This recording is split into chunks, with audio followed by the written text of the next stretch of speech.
मोदी ना home minister कोई नहीं आया।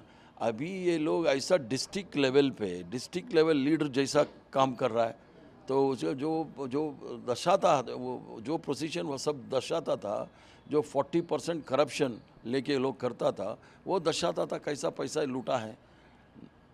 ये रास्ता आपको लगता है सर एक नया रास्ता चुने हैं लोग कर्नाटक में?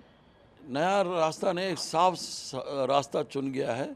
हम लोग भारतीय जनता पार्टी का जो झूठा वादा है और इन लोगों का नेगेटिव पॉलिटिक्स है और फिरका फरस्ती जो ताकत लेके लोग काम करता है, उसके खिलाफ अच्छा मैंडेट मिला है। आपको क्या लगता है सर, आप पूरे देश में देखे हुए हैं, कर्नाटक से एक क्लियर मैंडेट का मैसेज यही पहला राज्य आपको मिला है? यहाँ से कुछ नहीं, नया क्लियर मैंडेट तो मिला था, बहुत पहले मिला था क्लियर मैंडेट। क्लियर मैंडेट मिलने के बावजूद हमारा विधायकों को चोरी करके ये लोग सत्ता सरकार बनाया है। 2 बार कर्नाटक में भारतीय जनता पार्टी ने सरकार में आया, 2 बार भी विधायकों को चोरी करके किया है। इस बार लोग एक्सपेरिमेंट करने के लिए तैयार नहीं हैं, इसलिए पूरा साफ मैंडेट दिया है। आपको क्या लगता है सर, ये मैंडेट 2024 का जो लोकसभा है बिल्कुल। उसके लिए एक मैसेज है? 2024 और आने वाले जो चुनाव है 3 राज्यों में, इसके लिए साफ मैसेज दिया है, भारतीय जनता पार्टी सत्ता छोड़ के जाना है। आपको क्या लगता है सर, कहीं कहीं ऐसा नहीं है कि लोग यहाँ का एक एजुकेटेड क्लास है, कर्नाटक को एक एजुकेटेड स्टेट माना जाता है, यहाँ का मैसेज बहुत फ़र्क देने वाला है सर? काफ़ी फ़र्क होगा, क्योंकि ये लोग कर्नाटक का जो लोग का मैंडेट जो है उसमें साफ है, ये गुजरात मॉडल यूपी मॉडल चलने वाला नहीं है। ये स्वाभिमान का प्रश्न हुआ, कर्नाटक का जो स्वाभिमान है, इसलिए हमारा मैनिफेस्टो में हम सर्व जनांगद शांति तोटा कन्नड़ में हम कहा, इधर सर्वधर्म समभाव जो बसवन्ना का जो स्लोगन लेके गया हम लोग उसको माना है। बजरंग बली के इशू उठाया, बाहुबली को यहाँ पे लाया, बजरंग बली के बात किए, वीएचपी, बजरंग दल, बहुत सारे राइट विंग ऑर्गेनाइजेशन आए और आप बजरंग बली की पूजा करने चले गए थे। बजरंग बली का पूजा नहीं है, हम बजरंग बली के ऊपर ये आस्था है। बजरंग दल एक राजनीतिक संगठन है। यही फ़र्क है भारतीय जनता पार्टी और कांग्रेस में। हम लोग हिंदू धर्म में आस्था रखता है, हिंदुत्व में आस्था नहीं रखता है। हिंदुत्व पॉलिटिकल स्लोगन है, यही तरफ बजरंग दल ये पॉलिटिकल विंग है और बजरंग बली हमारा आस्था है। ये लोग कौन होता है, हमको क्या करना है? इसलिए कांग्रेस में बीजेपी में यही फ़र्क है, हम धर्म और राजनीति को मिलाता नहीं है। आप एक लास्ट मोमेंट में जो मैनिफेस्टो में जैसे कांग्रेस ने बजरंग दल को लाया, लाते ही एक हंगामा मचा दिया और कहने लग गए कि ये बजरंग बली इनको सबक सिखाएंगे कांग्रेस को। बजरंग बली जी का इन्होंने नाम लिए हैं, एक बजरंग बली जी का एक संगठन को इन्होंने बैन करने जा रहे हैं। लगता है वो बजरंग बली के फैमिली वालों ने आपको बजरंग बली का संगठन हो तो कितने लोगों को ये लोग टिकट दिया है?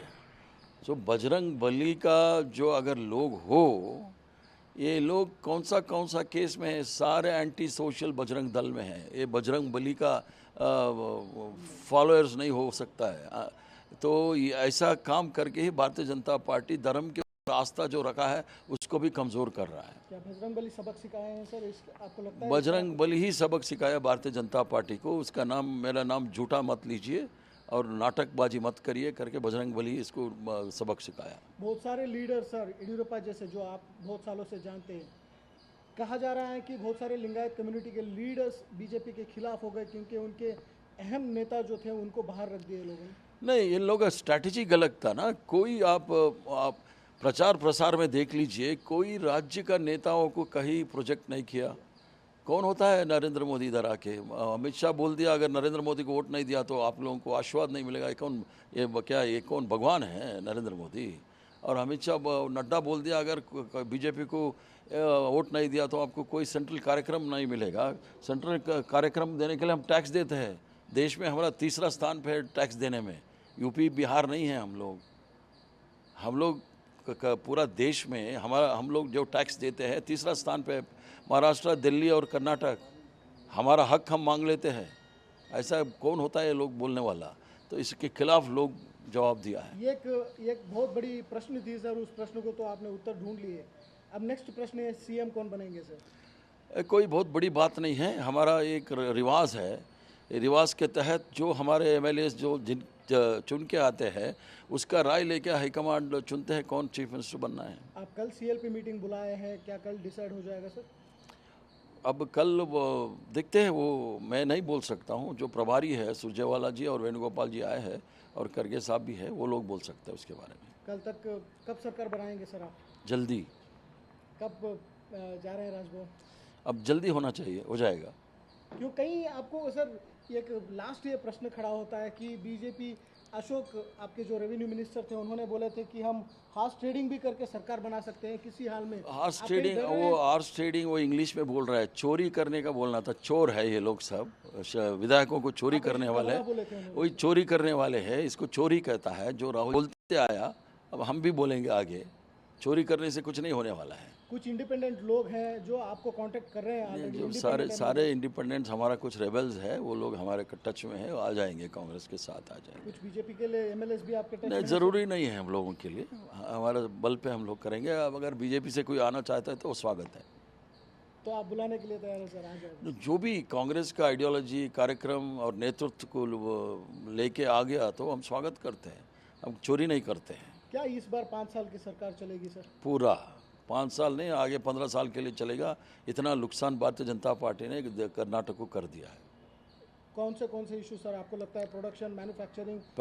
पहले हम लोगों को महंगाई को रोकना है, भ्रष्टाचार को ख़त्म करना है, रोज़गार देना है हमारा बच्चों को, शिक्षा और स्वास्थ्य में जो ये लोग डैमेज किया है उसको ठीक करना है। एनईपी के खिलाफ आप लगातार बोलते हैं। हाँ, एनईपी के खिलाफ आज भी बोलेंगे, कल भी बोलेंगे। इसको वापस लेना है, जाके यूपी और गुजरात में इम्प्लीमेंट करने दीजिए। कर्नाटक में एनईपी का ज़रूरी नहीं है, हम रोल मॉडल है पूरा देश के लिए। गो हत्या कानून लाए, आप कहें वो ठीक है, परेशान किए लोगों को। वो देखा जाए। गोहत्या का नाम पे, धर्म का नाम पे लोगों को प्रताड़ित किया, लोगों को जान लिया, ये सब कर्नाटक का रिवाज नहीं है, संस्कृति नहीं है। इसके खिलाफ हम लड़ेंगे। और जो नैतिक पुलिसगिरी करता है, मॉरल पुलिसिंग, उसके खिलाफ सख्त कार्रवाई करेंगे। मॉरल पुलिसिंग को कंट्रोल करेंगे, सख्त कार्रवाई करेंगे। अगर कोई कानून हाथ में ले लिया ना, कानून उसके ऊपर सख्त कार्रवाई होगा। आप भी कोस्टल को बहुत अच्छी तरह से जानते हैं सर। वहाँ पे ये बहुत सारे इशू आते हैं। सबको ठीक करेंगे, सबको ठीक करेंगे। ऐसा कोई कानून हाथ में नहीं ले सकता है, सबको ठीक करेंगे। अपना कोई भी संगठन हो, कानून किसी का हाथ में नहीं ले सकता है। कोई भी लड़ना है, कोई मांग है तो संविधान का जो दायरे में काम करना है। संविधान के खिलाफ ऊपर कोई नहीं है, कानून के ऊपर कोई नहीं है। कानून का सामने सब बराबर है। कह रहे थे मुसलमानों को अपीजमेंट करने की काम कांग्रेस कर रही थी। कोई अपीसमेंट को भी अगर उसका हक हम उसको दे दिया तो अपीसमेंट कैसा होगा? ये लोगों का हक छीनने का काम भारतीय जनता पार्टी किया है। लोगों का हक हम वापस दे रहा है। आप बोले हैं रिजर्वेशन को हम जरूर वापस लाएंगे, जिन जिन को मिलना है। रिजर्वेशन का बारे में जो लोग रिजर्वेशन के खिलाफ है, इसका जो भारतीय जनता पार्टी के सूत्रधार जो बैठे हैं, ये रिजर्वेशन के खिलाफ है। कर्नाटक रिजर्वेशन में पायनियर है। हम लोग रिजर्वेशन कैसा करना है हम जानते हैं, हम करेंगे।